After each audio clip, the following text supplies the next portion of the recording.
एक minute sir, आपसे एक सवाल है बस। आप एविएशन में हैं, आप बस बताइए कि झारखंड में हजारीबाग में एयरपोर्ट कब आने वाला है। हम लोग उसके भूमि अधिग्रहण कर रहे हैं। 2-3 साल में ज़्यादा से ज़्यादा वहाँ हवाई सेवाएं आपको उपलब्ध होंगी। Thank you sir, thank you. India's design point is Jhanda Chowk in my very own Hazaribagh.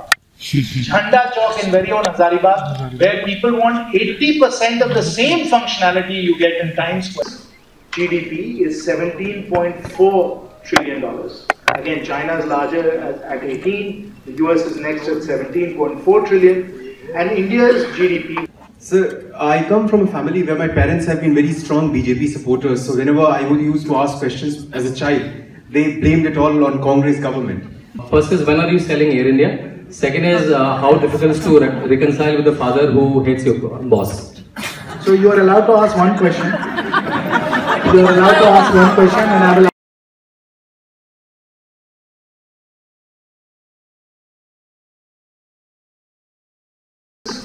GDP is $17.4 trillion. Again, China is larger at 18, the US is next at 17.4 trillion, and India's GDP, which in absolute dollars is about $2.5 trillion, actually when you convert it into PPP terms, is $7.4 trillion.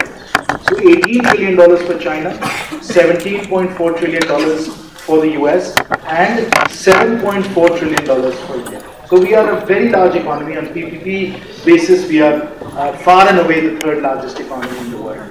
Now, of course, each of these three economies is growing at a very different growth rate. China has been posting growth rates of around 6%, but if we look forward over the next decade, most people will argue that the Chinese economy will grow at about 5% a year. If you look at the US economy, most people will agree that even 2.5% GDP growth rate for them is a high growth rate. They may well grow less than that, but let's assume for the moment that the US economy grows at 2.5%. The Indian economy is 7 to 8%. 7 to 8%. So now if we take these growth rates and we take the GDP on a PPP basis that I just described, and you look at which economy is contributing how much to incremental growth in the next decade in the global economy, ladies and gentlemen, the numbers are actually quite astounding. The Chinese economy, even growing at 5% a year on an $18 trillion base, is going to contribute about $11.3 trillion to global GDP. $11.3 trillion. India, if it grows between 7 to 8%, will contribute about $8 trillion. $8 trillion to global GDP over the next decade. And the US, growing at 2.5%, will only add about $5 trillion on a base of $17.4 trillion to global GDP growth. So not only is India the third largest economy in the world already, but because of the fact that we're growing much faster than other large economies, if you look at our contribution to global GDP growth over the next decade, it is second only to China. Our destiny, that is our development model, that is what we can unlock because we have the companies, we have the products and services, so we can genuinely become the entrepreneurial engine. And to become the entrepreneurial engine, remember that India's design point is not Pike Place in Seattle. India's design point is not Union Square in San Francisco. India's design point is not Piccadilly Circus in London or Potsdamer Platz in Berlin. India's design point is Jhanda Chowk in my very own Hazaribagh. Jhanda Chowk in very own Hazaribagh, where people want 80% of the same functionality you get in Times Square, but at 20% of the price. That is the India design point, and that is what our best companies are innovating to, and that's what's driving India's frugal development model. Now, I will conclude by explaining to you that if that in fact is the way we need to move forward, what is the role of government there? What is it that we as in government need to do to be able to continue to spur this growth and to ensure that India's development trajectory is operating in this very frugal way and is becoming a real role model for the rest of the world? Now we have said, ladies and gentlemen, we have said over and over again that our government is a pro-poor government. If our companies don't do well, if our companies don't innovate, if our companies don't create wealth and don't create jobs, we cannot serve the poor. So there is no trade-off. No matter what anyone might tell you, there is no trade-off between being pro-poor and being pro-market. In fact, if you're pro-poor, you have to be pro-market. Otherwise, you're not as a society going to generate the resources you need to be a pro-poor government. That is the fundamental philosophy of our government. And we want our government to be what we need to do. And we are there to ensure that the rules are followed as empires. That is the role that we need to play as a government. To be an empire, to be a groundskeeper, to roll the pitch, to give you the facilities and resources so that you can score the centuries, you can take the 5 wickets, and you can really distinguish yourselves. That is the way we think about our job as being in government, and that is what I think hopefully you all see as your role as citizens of free India. And that is what we are taking forward, and we think with this approach and with all of the fundamental structural reforms that we have put in place, which are being recognized by everybody in the world today, because of all of that is happening right now, we think we have a tremendous opportunity to build a new India where every Indian can dream of and be able to have a prosperous, free and high quality life. And that is really our intent. That is how India can become a role model for the rest of the world. That is why New India can be, in fact, a shining beacon for the rest of the world. Thank you very much. Happy to take it. US. How relevant is the concept of GDP in these days of globalized way of doing business? Now, in Apple, it's an American company, the most highly valued company in the world right now. Large corporations have become big and dangerous. 3, the world has a lot of inequality in it. So the 3 very separate points. As you know, any one of these 3 points is libraries full of books. So I will not be able to obviously give you comprehensive answers on all 3. So let me give you the soundbite version of all 3. Yes, there are many flaws in GDP accounting, including the fact that we don't take sustainability into consideration. There should be much better ways, and people are always trying to improve upon GDP accounting.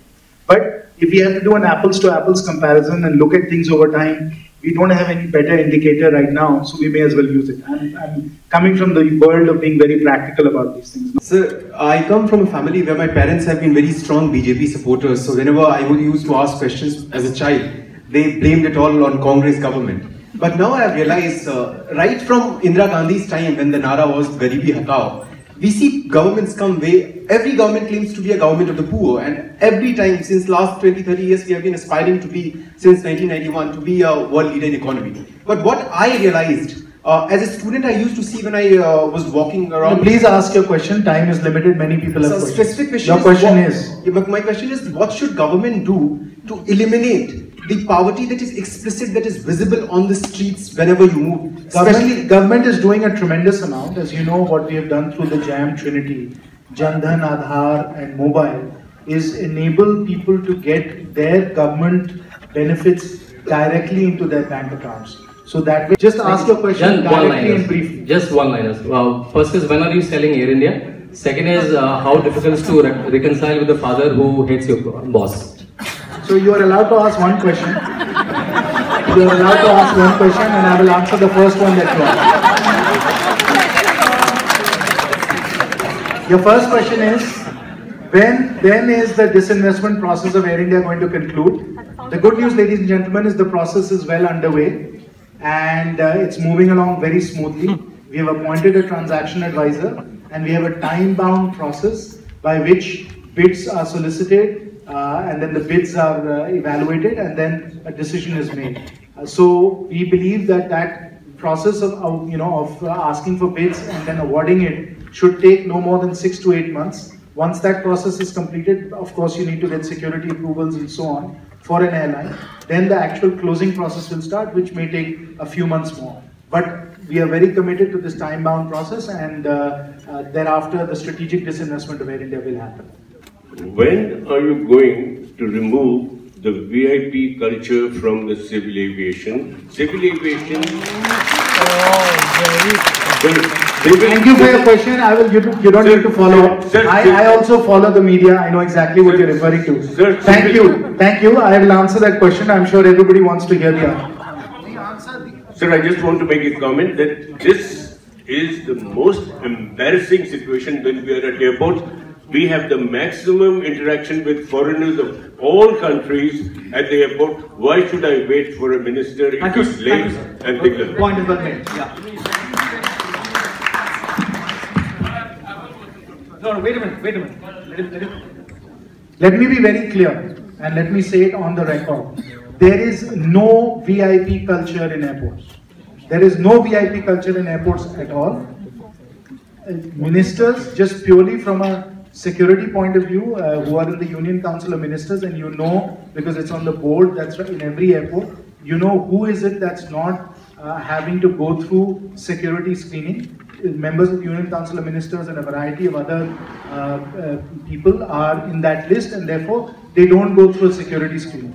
Otherwise, by and large, anybody, a member of parliament, anybody else, is treated the same way that a business class passenger is treated. No different. Sorry, which?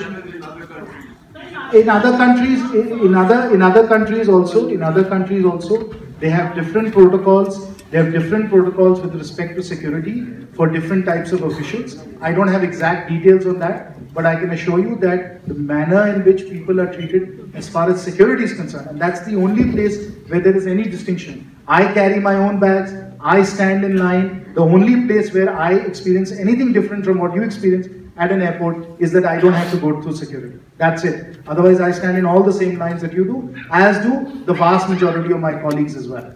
तो एक minute sir, आपसे एक सवाल है बस, आप aviation में हैं, आप बस बताइए कि झारखंड में हजारीबाग में एयरपोर्ट कब आने वाला है। हम लोग उसके भूमि अधिग्रहण कर रहे हैं।